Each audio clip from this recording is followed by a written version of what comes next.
to the next episode of the Powerless Podcast. Alec and I just got off the recording with talking to Craig Prater, who's the vocalist of No Home, the Northwest Melodic Hardcore band from Seattle, Washington. Super interesting conversation, I thought. What did you think, Alec? Very good time. Yeah, super interesting. I was going to say super interesting guy, as if, like super interesting fellow. No, good, interesting conversation for sure. Yeah, I thought it was really cool. He went really in depth on some of the lyrical influences on their latest record, Hell's All Around Us. Talked about what kind of got him into heavy music and all those, general music questions we can ask for people and their influences. But yeah, I thought it was really interesting. Just, I don't know, he seemed like a really in-depth person that thinks a lot about kind of the lyrical content and the delivery that he puts both live and in recording, which was cool to kind of hear somebody just kind of really dig into, their thought process behind their music, right? I just thought it was absolutely fantastic. Oh, 1,000%. We could have gone on for at least 20 more minutes on that. Yeah. I had kind of thought too, but I was like, we'll keep it going because I didn't want to make the guy do a two hour episode. Well, maybe next time I will, but yeah. So anyone that's not familiar with this band, if you're, we talk about this a bit in the conversation, but if you're a fan of Counterparts, Being as an Ocean, I would say like, trying to think of like a couple of other bands that they sound similar to. Akin to, yeah. Yeah. I'd say Misery Signals would be a big one. Yeah, definitely.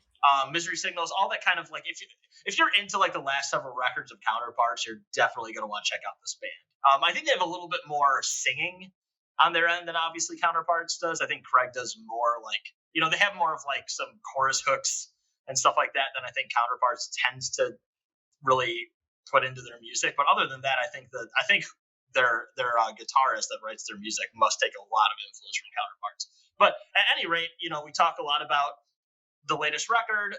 They're going on tour in Australia for the first time, which is really cool. And of course, at the end of the episode, I kind of let him get away with that pretty nicely. But he did kind of scoot away from like the band lineup thing that I ask bands for. But he did all right with it. I'll let it slide. He made a pretty good pick.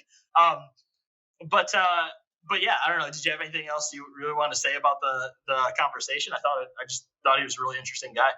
I was just happy to be part of it, man. That's as a basis. First episode, we were both in the seat, and yeah. I think it went fine. I think it went well. I think we didn't talk over each other. We didn't ramble too much, and he got a lot of words in. I was happy to have.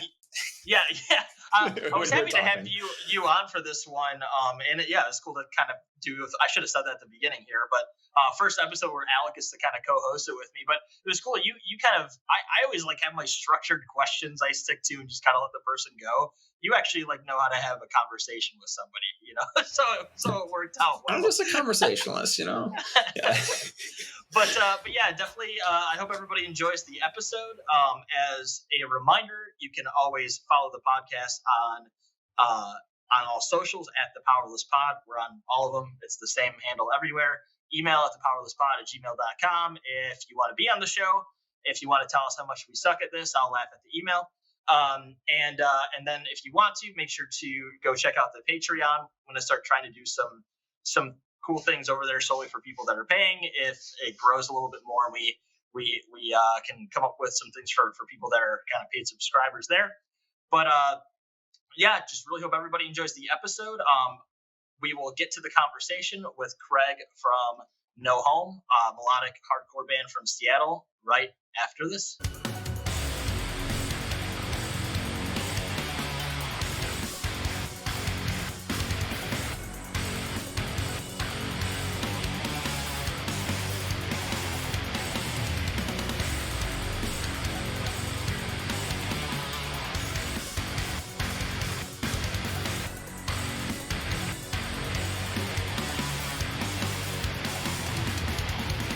Let's see. All right. Yeah, I guess I took off the countdown. So we're live here. All right. So both Alec and I are here with Craig. Is your last name Prater? Prater, yeah. Prater, okay. Who is the vocalist of No Home, a Northwest Melodic Hardcore band. Your bio says, for fans of Counterparts and Being as an Ocean, I would say that's pretty pretty spot on. You have your own sound, but very much if people like those bands, they're gonna love yours. Recently released your full-length record, Hell Is All Around Us, on October 20th via Blood Blast Distribution. So thanks for coming on the show. I know we were just talking. I do this every time. We were just talking before recording, but how are you doing today?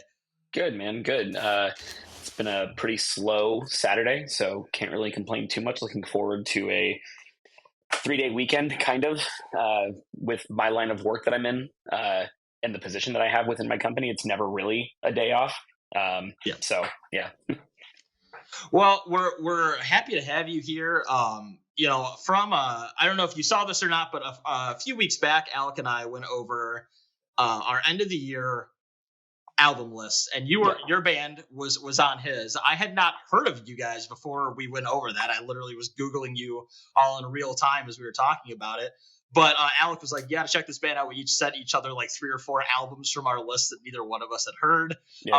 And yours was like the by far the best one, or the one that was most in my vein of music I would really enjoy. So shout out to Alec for getting me into you guys. Cheers, listen to the record a lot.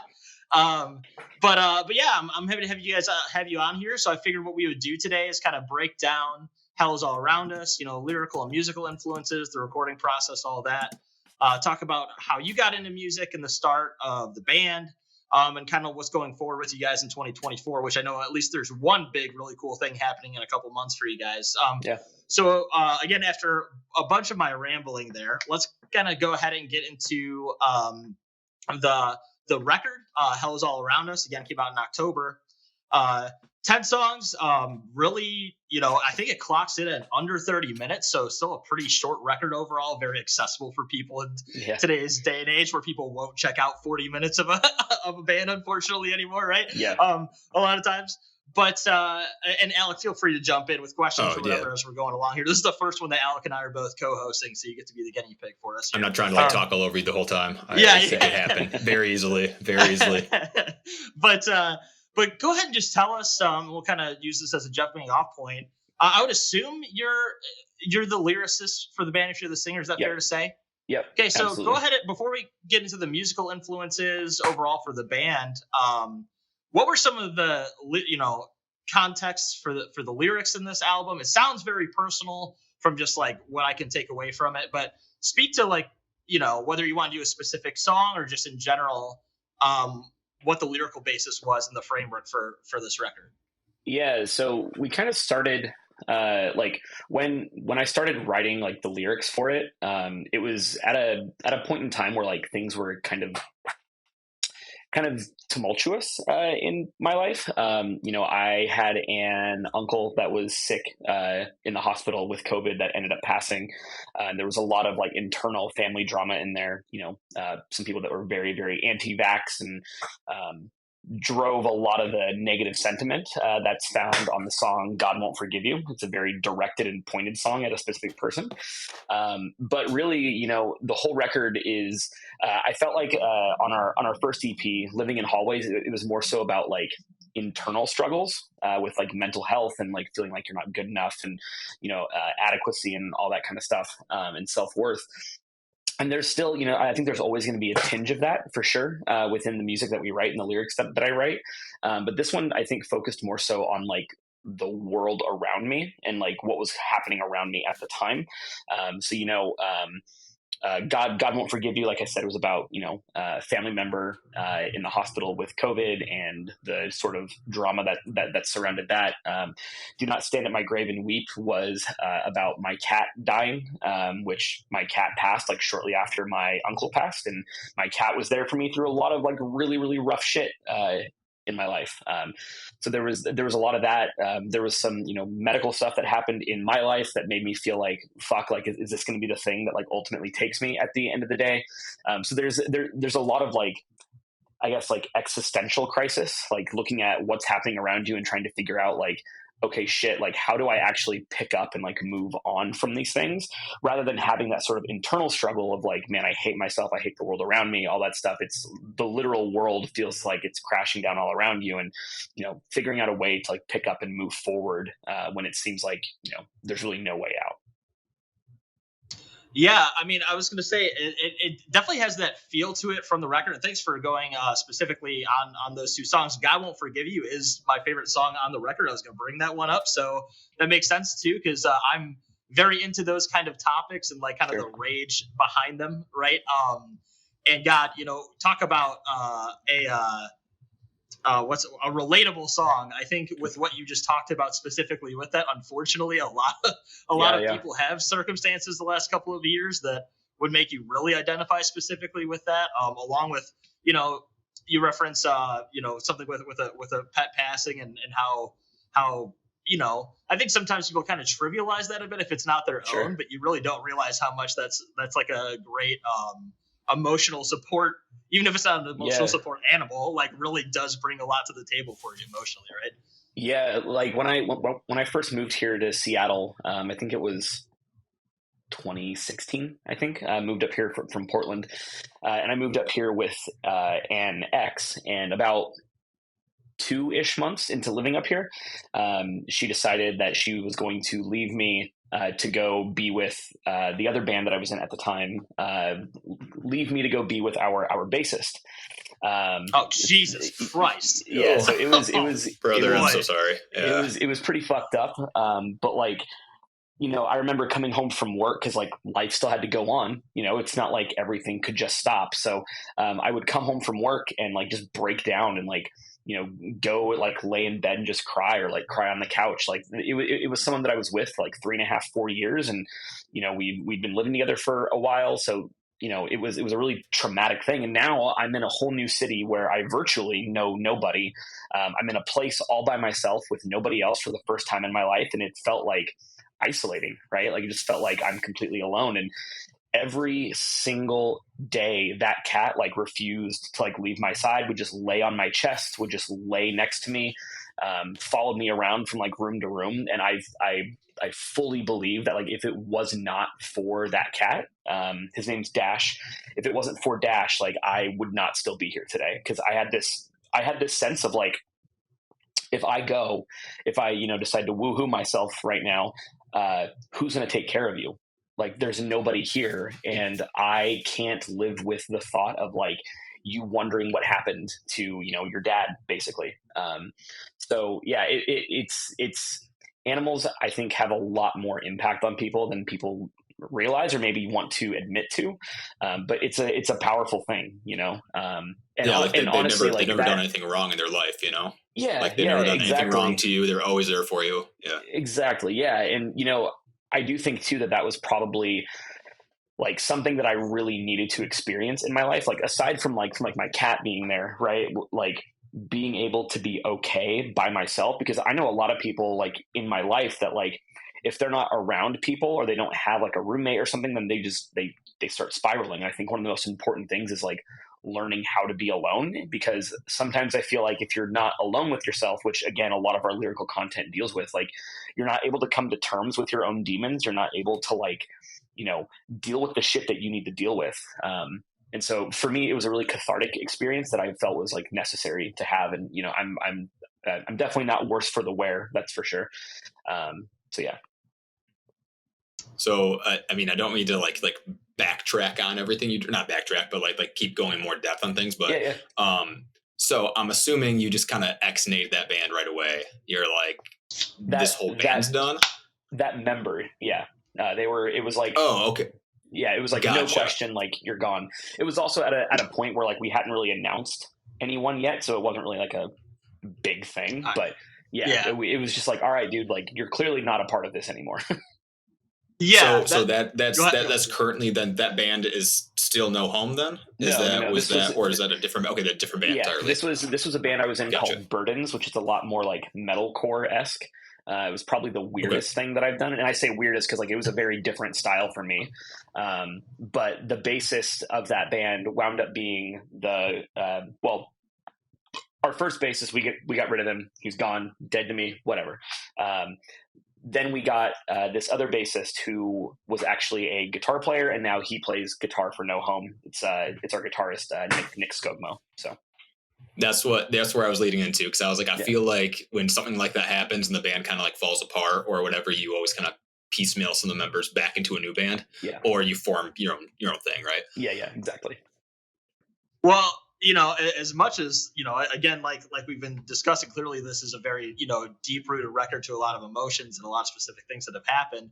But as you say, though, still, in kind of reference with some of the things we were talking about, I think, I don't know, I get this from this record that even though that you're covering a lot of deep, as well as your EP you put out in 2019, which you said is a lot more introverted and a lot about some of the things we were maybe talking about.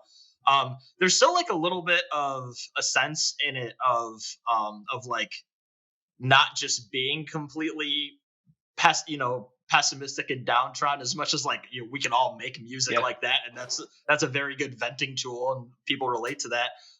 Is that something you kind of found when you were writing the lyrics of this? Did it feel a lot more of just like getting things off your chest in these different veins, or was that something in your head when you're writing these lyrics?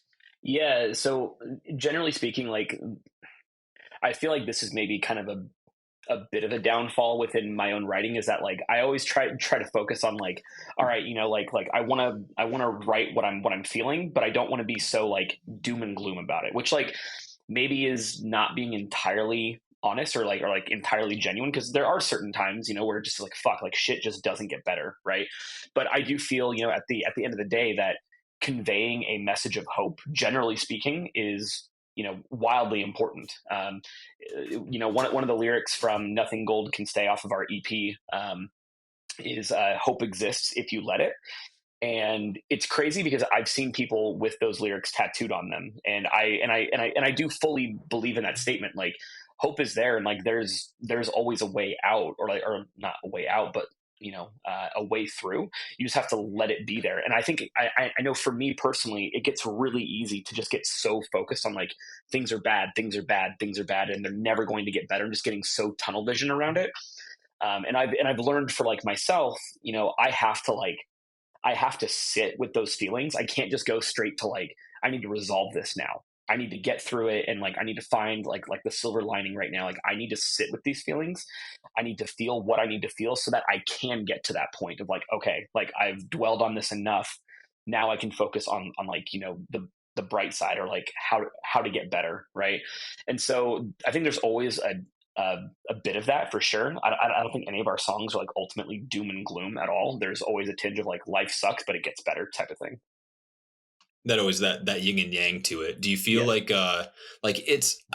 Do you feel like it's easier to write like lyrical content or like a record that is not majority pessimistic, because it can't be all doom and gloom like you said?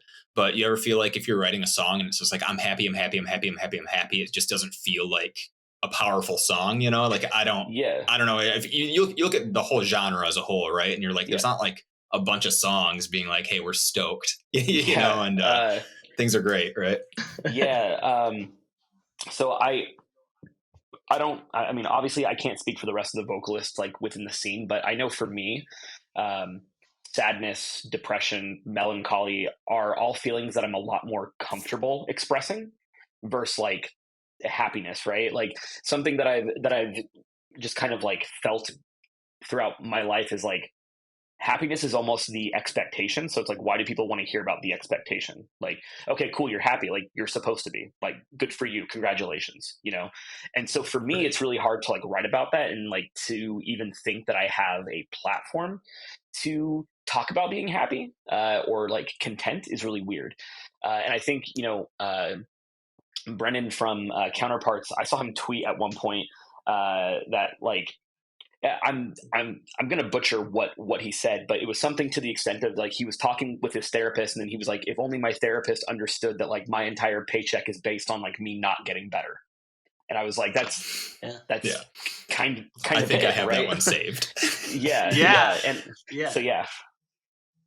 I mean, but I think to what you were talking about is a good almost. It's not like a middle ground, but it's in the sense of like, I don't know. You guys would both remember, because I'm sure you're relatively around the same age as Alec and I, where there was a big part of the sort of metalcore scene in the 2010s, mid-2000s, that people kind of like ironically or sort of like jokingly called like the hope core aspect of things, where everyone it was all about uplifting stuff, and like every song from certain bands, some albums that I genuinely like too. I'm not shitting on these bands, but like it would all be that message, and it felt like sort of it went into sort of definitely like a, you know, some it was like a marketing tool, others it was a genuine place. But I think there's like, and then on the flip side, like we said, there's so many bands that are so downtrodden and so pessimistic in their lyrics that I don't think you should shortchange yourself about talking about the idea of wanting to kind of talk about a way to push through. I think that's like the reality of what a lot of people feel, right? Like, because a lot of people don't want to just sit at, well, maybe we do, we all do at certain times. People don't want to just constantly wallow when you're listening to something. They want to connect to something, and I think kind of having that real human connection of both accepting that you're completely downtrodden in the situation, whether it's just whether it's mental illness or life circumstances, like you talked about with these two songs, like that you can both recognize that it doesn't feel like you're in a good place, but recognize that there is going to be sort of a light at the end of the tunnel there too, right? So that's like a good middle ground, I guess, of both of those songs. and like I'll be honest, like God Won't Forgive You, there's no fucking silver lining to that song. It's just like, yo, I am pissed and fuck you. And that's okay. Like, it's totally okay to like feel that way and to like say those things. Like, again, like acknowledging the emotions that you have is super important. And there's going to be situations like that where it's just like, I'm mad and I'm going to be mad about it. There's no silver lining here. Just fuck you. When you're writing lyrics that are, inherently like angry, like fuck you, are you just kind of like putting that in like a notepad and being like, okay, if like the music hits, like that's where I'm gonna push them? Or is it a reverse where you get this is more about a songwriting as a whole band, I guess, at the end of the day, but like, are you getting tracks and then you're like, oh, this is where like that angry thing can go? Or like editing your lyrics because you're like, oh, the breakdown is hitting at like this tempo and I can't fit everything I thought I could in here, so we're gonna like modify that. Like, how does that work for your band as a whole? Yeah, so I would say it definitely works that like I write to the music rather than writing my lyrics first. So like if there's something that I've just been like stewing on, and like, Nick sends me a really fast, aggressive, short and heavy track, I'm like, cool, I know that I've got free range to just be pissed on this one. But other songs where there's maybe like, fast punk beats, there's a poppy chorus, there's like, a bridge that's like more mellow, I'm definitely not going to be like, fuck you the whole time, because it doesn't match the tone. Right. So I would say that definitely like the music itself and the tone of the music definitely reflects like what the lyrics are going to be about. Sure. So do you have anything like prior to like any like one-liners that you're like, oh, that's gonna be a sick one-liner or is it you're just waiting for the tracks to come and then you have a base idea, right? Yes. So sometimes I do. I feel like I've been writing down one-liners a lot less lately. I think it's also part of it too, is like when you start to like sit down and write a full length, for instance, it's a whole other beast than sitting down and writing a 6-song EP or 7-song EP. So I feel like I've been writing down one-liners a hell of a lot less, but like I remember one that I came up with for the EP that we did was for Swallowing Teeth. I came up with the one-liner for just swallow your teeth and wear this noose like a rosary for the God that couldn't save you. Like for some reason those two just came to me and I was like, cool, like I'll run with those at some point. Yeah, you can fit those in a breakdown. It'll work out great, right? There you go. Exactly. Yeah. Well, that makes a lot of sense. I feel like that's the easiest way, because I'm a very amateur vocalist in a project as well, and I've tried to do the same. I've tried to but I've tried the approach of like writing a bunch of stuff beforehand, and then when you just try to mesh it in, it's like I'm just gonna rewrite this. Like it's not even Well, then you gotta deal with like killing your darlings too, right? Where it's like, I have all this lyrical content I want to put on there, but it's like if I'm in love with a certain aspect of song that I write, I'm like, oh, this riff is great, but then the riff doesn't fit the song. I'm like, trying to make the song fit the riff instead of actually or like getting rid of it, right? I know for me, like I already like question. I don't know if question's the right word for it, but like when I write lyrics, like I frequently like revisit them, and I'm like, damn, does this sound corny? Like, I think it's cool, but like, is this actually corny? And so if I were to sit down and just like write something and then go and try to put it to music, I will then run into wasting a ton of time trying to get the lyrics that I wrote to fit this song when maybe they don't, and I should just start over. So how much time am I going to waste, just trying to make something work that doesn't, fitting a square peg into a round hole? And then two, really, like, what if there's something that like I feel more passionate about for this song or like in this moment, and I'm trying to like force myself to be creative, which for me, a lot of the writing process was for this record was like sit down and be creative and force yourself to be creative, because we had a timeline that we wanted to hit. And so it was like, all right, like after working, an 8-9 hour day, I now have to sit down at my desk and force myself to like listen to these songs and be creative. And that's really hard too. So yeah, I tend to like to have general ideas of things that I want to write about, and then, go into it with when the song's done or when it hits, and then figure out how to write it from there. Yeah, absolutely. That makes a lot. Thanks for going over all that. I really appreciate it. Again, this record is absolutely fantastic. Anybody listening that has not checked it out, if you're a fan of anything, hardcore, metalcore, modern metal, etc., subgenre, make sure to check it out. There's definitely going to be at least something in there for you, if not the entire record. I want to throw in just for the sake of throwing it in, that I feel like the line between corny and not corny is dependent on how famous your band is. I also think it depends on the delivery too. The delivery, like, sure. I think above anything else, the delivery is the most important thing. Because like I think about that line, "Hope exists if you let it," again from Nothing Gold, and I think about like if I were to just scream that like during like a verse somewhere, right? It wouldn't hit nearly as hard, but saying it during a spoken word part, like it resonates, and it's like the last thing before we go into the big chorus. So I think the delivery too is a huge piece of it. That's a great point that I don't think I've really talked about with many people on this show yet, is just how, and this will kind of get to, I guess, the recording process that I was going to just pick your brain a little bit on with this, of how meticulous, delivery can be, especially I would say vocally more than anything else, with delivering, whether it's, a given line or a chorus, melody or lyric or whatever, can feel like it hits the nail on the head and gets that sort of goosebump feeling for people, or whether or not they hear something and it's totally lackluster, right? So I guess that brings to like the recording process for your band. Where did you guys go to record this? Did you do it yourself? Did you go to a studio in your area? Who is kind of the producer behind it? And what was the recording process like for Hell Is All Around Us?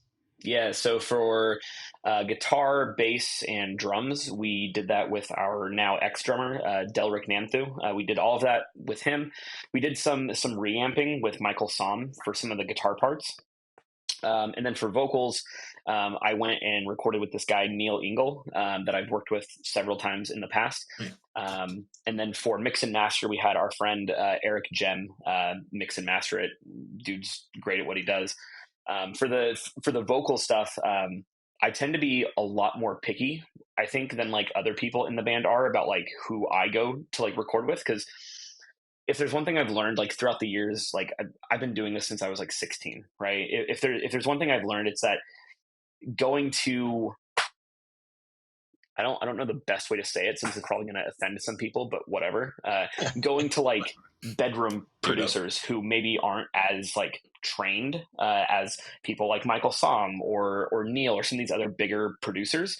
I think there's a lot less focus on like getting the right take. So when I've gone to people who are like, just I recorded my bedroom type thing, it's like, okay, cool, the scream sounded good. It's like, okay, but does it convey like what we need it to convey? And it's like, I don't know, like you screamed and it came out, so we're good. Whereas like someone like Neil that I've worked with, again in the past, he would ask like with each chorus or with each part, like what's the emotion that you're trying to like convey here, and so like I would sing the part or whatever, or scream a certain part, and he'd be like, all right, like what if you tried like on this part doing a little bit lower inflection or like a higher inflection, like so there was a lot of focus on the emotion of it. And I think especially like within the melodic hardcore genre, that's, I feel like that's what people are here for. Like they're here to they're there to hear the emotion, not to hear perfection, right? So I I really enjoy working with people that focus more so on getting the right takes rather than good takes. I know that there were a few and takes. I was gonna say, the right take isn't probably always the best take either, right? If you're getting emotion, it's like, yeah, you cracked, but you should keep that. Yeah. So there were a few takes like on the record where like after I did them, I was like, man, I don't know about this. Like I don't feel comfortable with this. And then like after hearing it with the music and everything and mix, I'm like, okay, yeah, like I don't feel bad about anything that I did, right? So yeah, like Neil, for instance, talks a lot about like wanting imperfections, because like imperfections are how your voice and the music gets its character, and you get the feeling, you get the emotion. Singing notes is really easy. That's something that they teach you in choir class. Singing the notes is really easy, but putting emotion behind it is something totally different. Well, that could even be, and I love that you brought that up again. This like the focus of the take. For I would say for all instruments that could be very true, but for vocals, obviously, it's what people focus on. It's what you can kind of deliver an imperfection to. I think in some ways that can be the perfect take, like you said. Where I remember, I forget a producer that it was a big name producer that I can't remember his name, but he's the drummer of like Throne and all those bands. Buster, I think is his name. Where he talked about like when he would help produce bands that like, a guy would deliver the melody flawlessly, but like you said, the grit maybe wasn't there, or like the power wasn't behind it. He was like, to be blunt, we have a bit of pitch correction we can throw on this. Like use it, like push. Yeah. And if it's a little off and you want it a little better, that's better than like hitting the notes right, but like it feels like a robot's doing it in a sense, right? Or you brought up, Alex said the thing about a voice cracking. Like I think of, I don't know, you guys might not be a fan of this band, but like La Dispute, is a band that to a T, like the guy's vocals are very unique. And I just imagine like if that guy tried to like do it like harsh and just like quote unquote a perfect take, that band wouldn't even sound like it does, right? 100%. Which is true for a lot of heavy music. I think it's about the rawness and emotion above all else. And if you don't have somebody kind of pushing you in that vein, and like you said, a veteran producer, it's like, you got to take, let's go to the next one, like you're really missing out. La Dispute out was also a Grand Rapids band, by the way, so like I have to like them by default, right? Right. They're my hometown. Yeah. Oh, yeah. That's all. I didn't even know they were from Grand Rapids, but yeah. I think that's like something that gets lost a little bit, especially with like DIY bands sometimes, where it's like, we've got this plugin that'll make it sound fine. We got some distortion. We'll throw it on and we're good to go. And I'm kind of saying that about myself half the time. I have to remember that too, right? So that's such a good thing to kind of point out for the recording process. Very cool. Well, Alex, do you have any other questions about the record or anything before we move on to similar things here? No, I mean, I have a bunch, but I feel like if I keep harping on it, then it's going to be like a 2-hour long episode. So I'm like, I'll try to keep it. I'll keep it contained, and then if we have more time at the end, I'll start asking. If you think about it, just go for it. Sure. So I guess for you, Craig, we'll ask you specifically on your kind of connection to music. Your start with like what kind of got you into heavier and alternative music. Was that something that happened for you pretty early on? Was that something that was music a big part of your life as a kid? Did you mentioned choir? Were you a choir kid? Were you what kind of brought music in for you both entertainment wise and getting you to want to be in a band? Yeah, so I think my infatuation with music as a whole starts like when I was a toddler. I didn't grow up in a musical family like at all. Nobody in my family, at least that I'm aware of, plays an instrument. My mom told me that like when she was younger, she would sing or whatever, but like there was nothing beyond like adolescence of like playing instruments or anything like that. So I think when I was like maybe 4 or 5, maybe even younger, honestly, but there was this Christian contemporary artist that I was introduced to by the name of Carmen. And I remember telling my mom when I was super young, I was like, I want to be Carmen's partner. Like, I want to be on stage singing with him. And like going back and listening to his music, I was like, why the fuck did I ever want to do that? Yeah, so like it started then. I remember doing the talent show when I was in, I think, third grade, maybe fifth grade, third or fifth. It was either like right when I started elementary school or right when I left. I don't recall. But I sang NSYNC's "This I Promise You." Nice. So NSYNC has a soft spot in my heart. They were the first non-secular band that I was allowed to listen to. So in second grade, I fell in love with them. Started to get more into like pop punk stuff in like sixth grade, seventh grade, listening to like Newfound Glory, some 41, Good Charlotte, stuff like that. And then in eighth grade, I discovered Nirvana. And then in high school, I started to get really into I guess screamo, whatever you want to call it. Post-hardcore is what I called it at the time. But I fell in love with Under Oath, fell in love with Norma Jean. Really, the whole like Solid State, Tooth and Nail lineup was like totally eye-opening for me. And I was like the only kid that was like into that stuff up until maybe my sophomore year. And there were more people that like actually dressed emo and like they were into, from first to last and stuff. I started bands when I was in high school, as most kids do, that weren't any fucking good. They were trash, terrible. So yeah, and then eventually just kind of moved into like, I want to keep pursuing this, I want to keep doing it, and just kept at it, and here we are.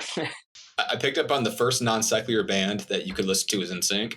And then you have a song called God Won't Forgive You. So what I guess, like, how does your family dynamic work with your music? Like, are your parents are like, I'm stoked on this content, or are they just like, we just like that you like to do what you do kind of thing? I think it's like they know that it exists and they know that I'm doing stuff, but they don't really care, generally speaking. Gotcha. I grew up in a very like, right-wing Christian household. My mom was very heavily involved in like the youth groups and stuff when I was growing up. So yeah, and I mean, a lot of my music or a lot of my lyrics, there's always going to be like hints of like religion in there. Like there's a lot of mentions of hell. There's a lot of mentions of, just stuff like that, because that's what I'm familiar with. And that's what I know. It's a part of me. So there's always going to be bits and pieces of that, like no matter what. Sure. Well, that's like the you mentioned things like, you mentioned Solid State and Tooth and Nail Records bands, right? Like Under Oath, Norma Jean. There's a few other ones you can throw out there, both from like the kind of heavier scene or also like kind of radio rock versions of like more contemporary Christian music, I guess, that came out of those record labels.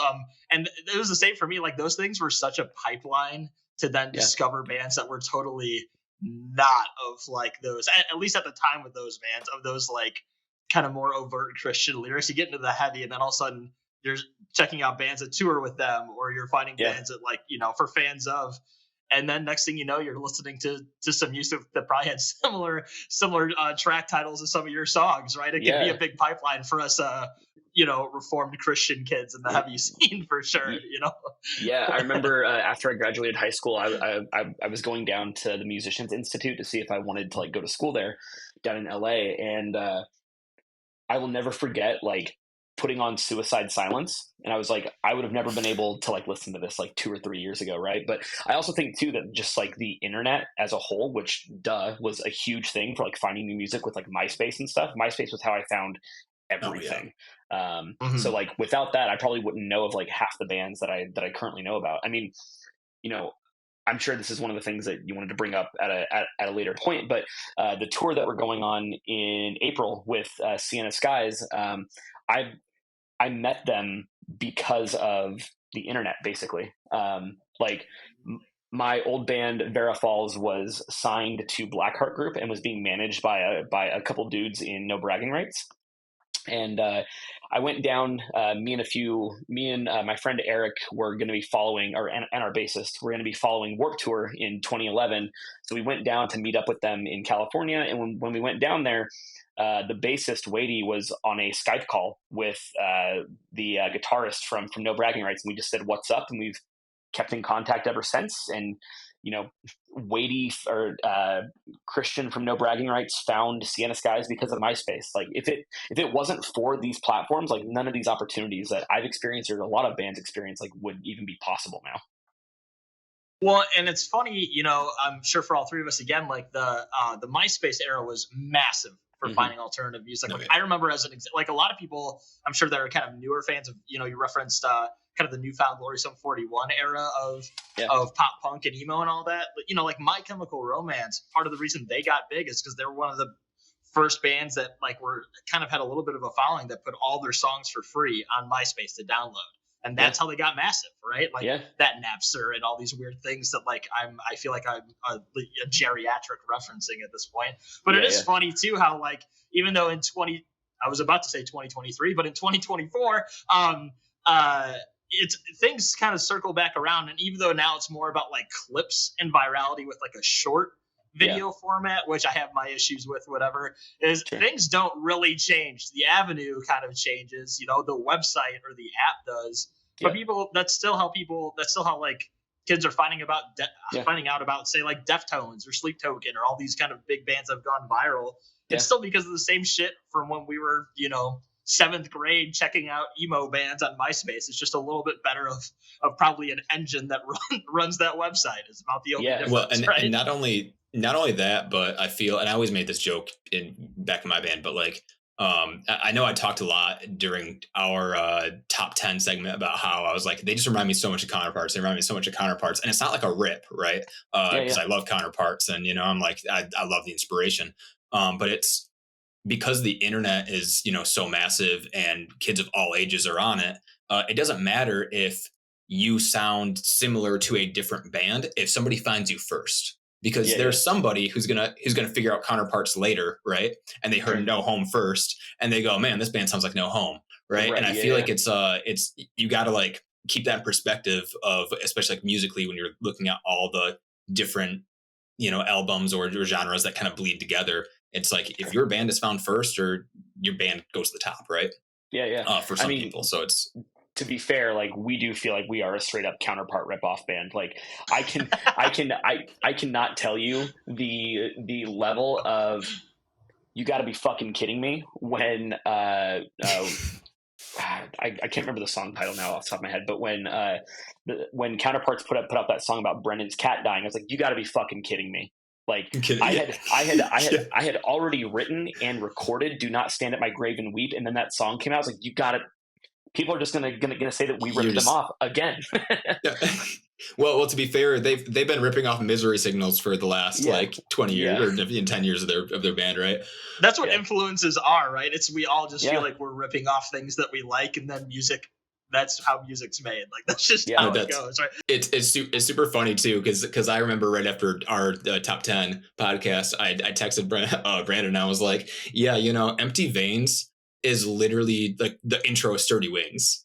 And I was like, I'm wondering why these like this album's giving me such a nostalgia blast. And again, it's not like a slam. It's like the soundscapes of the album are both like modern, of like it fits the genre now, right? But it's also like, oh man, I remember like back in like my peak metalcore days when I loved it. Like this is the sound, it's the exact sound. And congrats or whatever I should say to that, right? Like it's awesome. I mean, when we put out Nothing Gold Can Stay, we had a couple people comment on it being like, oh, this sounds like something from Belmont. I don't remember which song, but like I was like, I've literally overstepping. Yeah. I have that written down here too. Yeah. I was like, I've literally never heard that song. So I went and listened to it and I was like, holy shit. Like this is basically a verbatim ripoff. And we're like, we never listened to Belmont. So we were like, no idea that this was a thing. Nothing Gold Can Stay. It's actually really funny. That's how I found your band. And I found it based off like a fluke circumstance of, I was listening to After the Burial has a song called Nothing Gold. It came out early last year or late 2022. I can't remember, somewhere around there. And I was using Surrey to search for my song in my car. And I said, play me Nothing Gold Can Stay on Spotify. And it was like playing Nothing Gold Can Stay by No Home, right? And normally I go, yeah, fuck, like I'm just gonna hit it again and do it. And the intro happened, and I was like, oh, I'm actually really into this. That's awesome. And And again, it's like similarities like that, right? Like the title of the song is similar, can also get people into your music without them even trying to find it. With Siri fucking up, yeah, there you go. Yeah. I mean, AI fucked up and it showed me your band. When I look right now, I just decided to pull up Spotify and type in "Nothing Gold Can Stay." It does say that we're the top result, so I guess that works. Win-win for the home team, Yeah. Also, nothing gold from After the Burial is like number 7 on this list. So that's pretty interesting. Yeah, because your song's better. Yeah. I was gonna say, there you go. I don't even know that it's Spotify that it's don't better, lie. but yeah. I don't even know that it's better. But like, I think if I remember correctly, Nothing Gold has like over 1 million streams now. Yeah, I've got it pulled up right here. So like, what was it? 1.2? 1,048,000. Yeah. Ooh. Holy shit, that's actually really impressive. Good on you guys. Yeah, I looked at them and I was like, yeah, you got some couple 100,000s. I didn't realize it was over 1 million. That's sick. Yeah. It's actually funny. We had somebody in the Pacific Northwest scene. I'm not going to give them the time of day, but they tried calling us out, saying that we fake streams, saying that like it's crazy, or that like because one of our songs is super lopsided in comparison to every other song, that like clearly we're faking streams somehow. And the way that they brought it up doesn't know what playlisting is. Yeah, but like if you go down, if you're on Spotify and you go down to the very bottom of our page, there's a appears on, and there's a bunch of shit that is not us, like at all. There's this pop vocals, volume 2, set 5, love songs, underground rock loud, and like all of the No Home references are not us. It's not us, but when you click on it, it takes you to our page. And he was going off saying that what happens is like people are going and like seeking out these really popular playlists. I'm like, I don't think they're popular because I don't recognize a single fucking artist on any of these things. And so what happens is they end up clicking on your name, and then it takes you to their profile. And I was like, dude, I don't think for a second that someone looking for pop vocals volume 2 is going to fuck with No Home. Like, I don't understand. Maybe. But I was like, it doesn't make sense. And then, there's this little like watermark in the lower right for this thing called Audio Sparks. I decided to like look that up. And it's apparently some sort of like publishing company that puts out compilation records, and they have an artist on their roster named No Home from India. So somehow on their end, it's fucked up where like it's not directing to the artist from India, but it's directing to us instead. And I'm like, dude, nothing you're saying is making any sense when you say that we're like. You should mail that band a thank you card, dude. Just be like, hey, I don't know who your guy is that messed this up, but we appreciate it. The other part of it too is like, okay, let's. He was saying like, okay, well then somebody's doing this without your guys' knowledge. And I was like, why? If we're the only ones that benefit from this, why would somebody just do this for us? Like, why would they do that? It doesn't make any fucking sense at all. Like, why? What? Yeah. And also, what a weird. Also, if we end up like, if we end up like getting more streams from this and we're able to collect more money, I'm really not going to complain about it. No. Why would I? I was going to say, your buddies to fuck it up too. Okay. Yeah. For the video version of this, for people listening, I'm gonna screenshot like these playlists you just showed, because there is bubblegum, tween pop vocals, hammock songs, club disco, Gen Z pop. Yeah, it is funny. Like, there's a lot of really. Then there's then you'll see the ones that pop up that are like heavy, but like it's in the midst of all these like really, really funny, like probably super niche like pop playlists. So goofy. Yeah. I'm just imagining somebody at a party being like, I'm my bubblegum pop playlist, let's go to that. And Nothing Gold starts like, streaming and like the fourth song down. It doesn't make any take sense. It. Like you said, take it. Whatever. Take it. But that's really, really funny. But to go from that, thanks for going up over your start in music and all that kind of stuff. How you mentioned it a little bit earlier with your bassist turned guitarist for No Home, but how did this band form? I know you said you moved to the Seattle area, right? Where did you originally come from? I'm just curious, by the way. Portland. Portland. Okay, Oregon. so not too far away. I got you. Still, Yeah. still Pacific Northwest. Okay. Yeah. But how did this band form? What got you guys together, and what got you kind of connected to start making your own music? Yeah, getting the origin questions in at 40 minutes in. Yeah. Time management, baby. Yeah. So Burden's bassist became No Home's guitarist. And while Burdens was like really struggling to like get off the ground, Nick and I were writing music with like a separate drummer at the time. And I was like, fuck it. Like, let's like after Burdens broke up, I was like, let's just make this like the new thing. So we went down that path. We wound up getting a bassist. We had a drummer. We kicked him out because he was just kind of a chud. And then, we had a couple member changes, and here we are. It's nothing super eventful, to be honest. Right. So what is it? Pretty much you and Nick that kind of steer the ship creatively with the music. It sounded like you said Nick sends you the demos. Is that kind of how the songwriting process of the band goes for the most part? So I would say that's how it's gone up until this point. Generally, now we have two guys in the band, Seth and Jordan, who are more involved. I should say. Actually, I don't know if more involved is the right word, but they're definitely more like present when it comes to the writing. So I kind of take a step back a little bit. The only time that I really jump in is where I'm like, yo, I think we should do this here. Like I'm a big stickler for like structure. So I pretty much let Nick do whatever he wants and let the band do whatever they want, but I'll jump in and be like, hey, like we should try this, we should try that. But that's really like the most that I do. But yeah, Nick generally writes all of it, and then I'll come in and like write my lyrics to it. Very cool. It seems like this has been going well for you guys. You've had the EP in 2019, had the album in 2023, and you referenced it earlier, but a really cool thing coming up for you guys. You referenced the tour with Sienna Skies and Haraway. Is this in Australia in April? Is this your first time heading over there? And how do you feel about that as kind of a landmark for you? Yeah, it's a bucket list thing.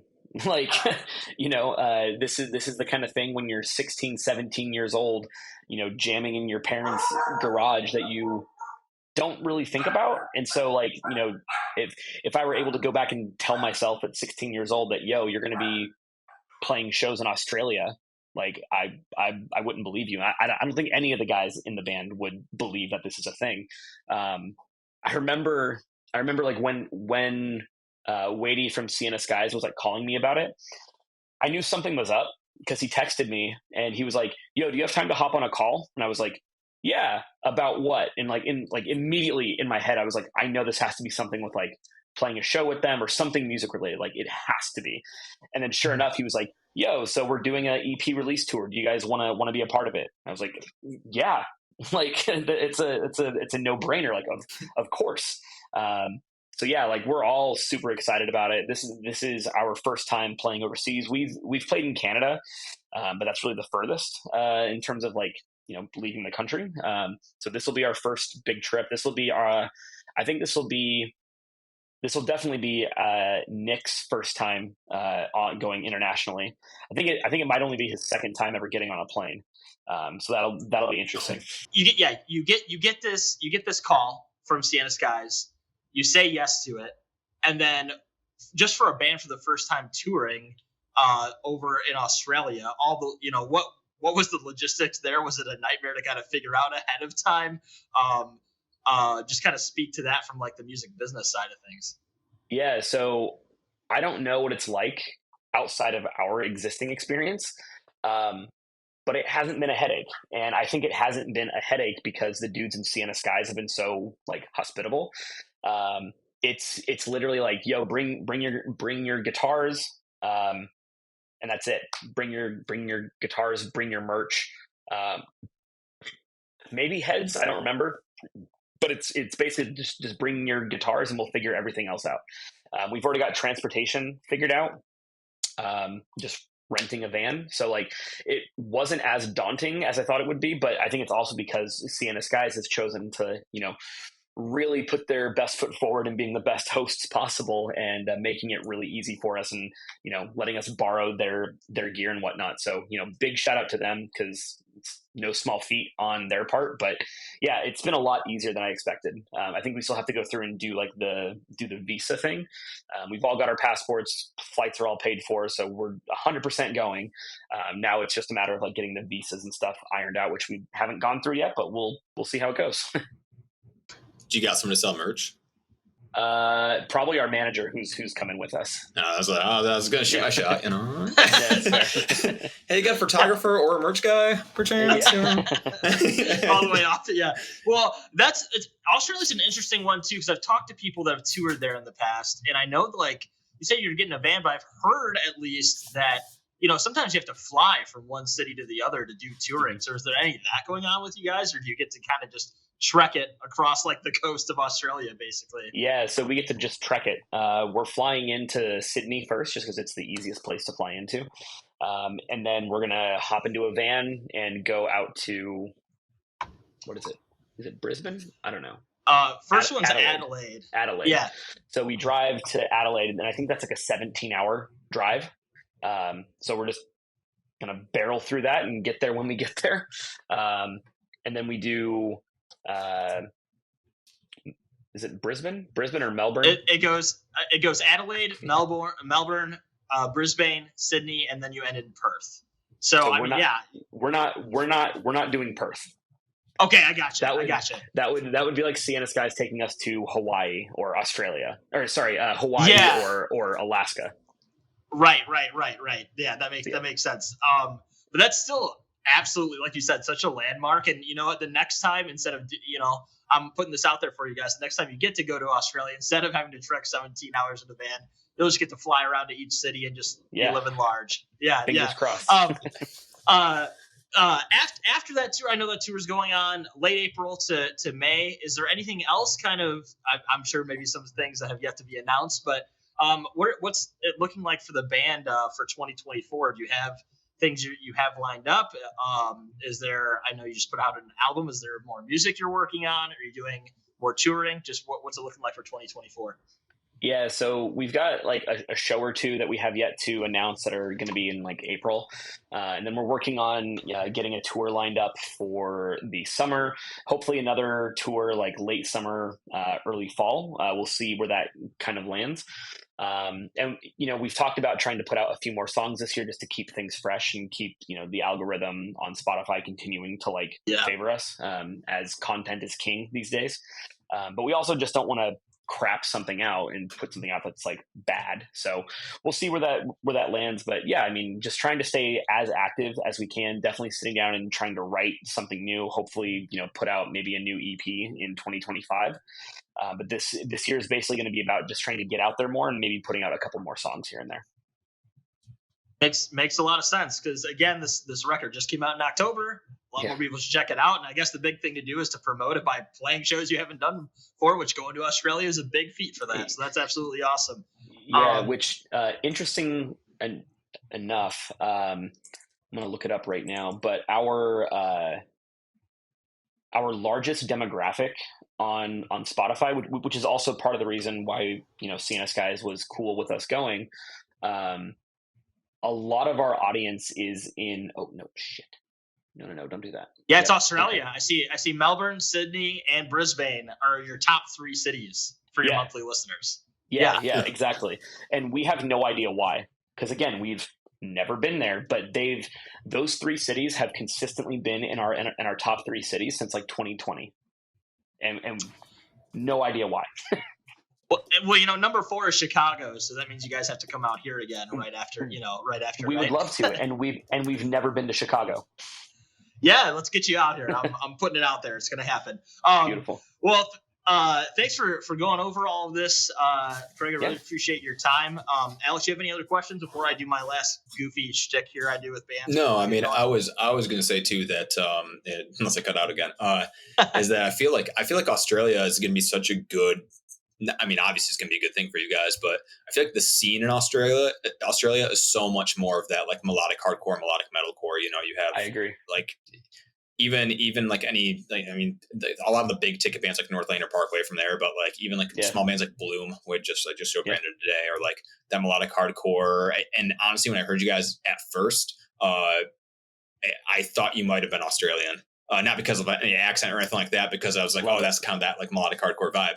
But then, obviously I heard your voice and I was like, I don't think so. I don't think this guy's like, there's no accent in here. Yeah. Well, absolutely. Yeah. That's something I was going to reference too, is the scene there is absolutely bombastic now compared to a lot of stuff in the United States. So makes sense to go out there and gain some new traction. That's fantastic. Last thing I'm going to say before I have you plug your socials and we pick a song to play for the end of the recording is I do this with every music group that I have on here. Some people like it, some people hate it, but I'm going to make you do it either way. Is say you're either in this band and everybody else quits, or you decide to do a new project. You could pick basically your dream lineup of musicians, living or dead, from any era, any bands, whatever you can think of. Just kind of throw out to me your fantasy league band lineup, and then we'll kind of end it off after that.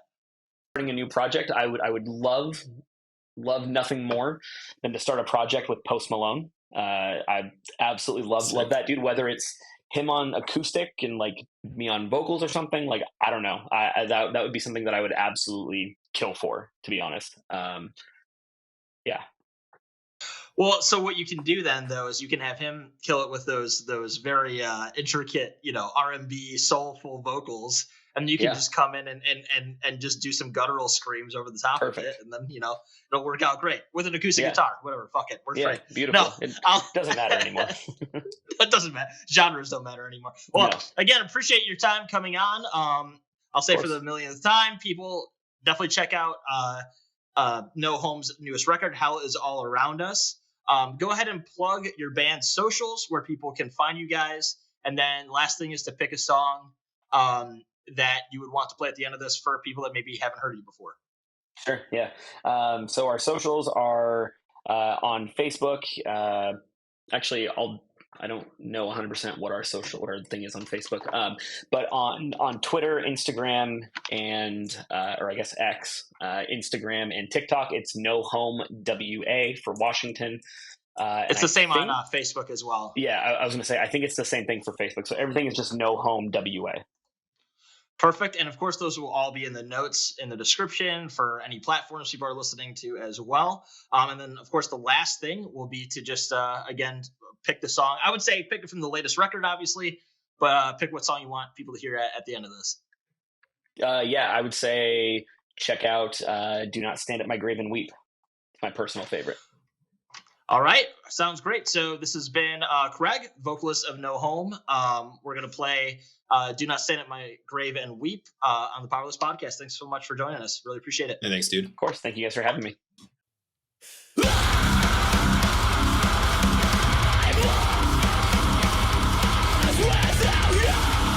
It's a club in the morning that becomes so unsettling. Hanging on by a thread in this empty room that used to be full of life. In the wake of your absence, nothing has been the same.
man.